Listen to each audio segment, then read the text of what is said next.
আমরা এই নতুন স্বাধীন দেশের নাগরিক। এখন আমরা প্রায় 15 বছরের উপরে একদলীয় শাসন এবং অপশাসনের যন্ত্রণা থেকে জুলাই যোদ্ধারা আমাদেরকে স্বাধীন করেছেন। এই আবাবিলটা আমাদের স্বাধীন না করলে আমরা হয়তো এভাবে এত নির্বিঘ্নে শান্তিতে শৃঙ্খলার সাথে এখানে দাঁড়িয়ে কথা বলতে পারতাম না। আমরা দেখেছি এই প্রেস ক্লাবের সামনে প্রতিনিয়ত কি হয়েছে, পুলিশ কিভাবে প্রেস ক্লাবের ভিতরে ঢুকে পিটিয়েছে যারা কথা বলতে গেছে বা চেষ্টা করছে এই আধিপত্যের বিরুদ্ধে।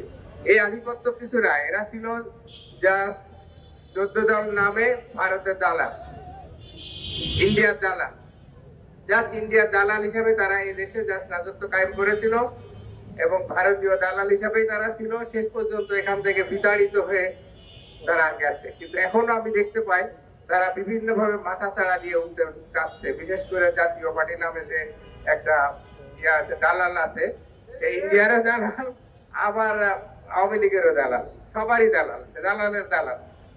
এই দালালরা আবার মাথা ছাড়া দিয়ে উঠতে চাচ্ছে এবং আমি দুঃখ পাই আমাদের সাংবাদিক ভাইরা যারা বেশি কষ্ট করেছেন, অনেক অত্যাচারিত হয়েছেন, অনেকে ভিন্ন মতের কারণে অত্যাচারিত হয়েছেন, নিগৃহীত হয়েছেন, দেশ ছাড়া হয়েছেন।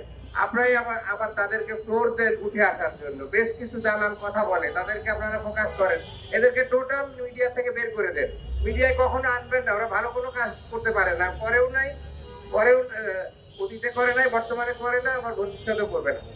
তো কাজেই এদেরকে আপনারা কখনো ফোকাসে আনবেন না। কোনো ভালো কাজ যদি বাই চান্স হয়েও যায় তাও এদেরকে আনবেন না। আর এদের কথা বলার কোনো অধিকার নাই দেশে। তারা যা করেছে এই দেশে, যেভাবে লুটপাট করেছে, যেভাবে লুটপাটে সহযোগিতা করেছে, যেভাবে মানুষের মানবাধিকার হরণ করেছে, এবং এটার ব্যাপারে বলার কিছু নাই, এবং দেশটাকে পুরো ভারতের হাতে তুলে দিছে।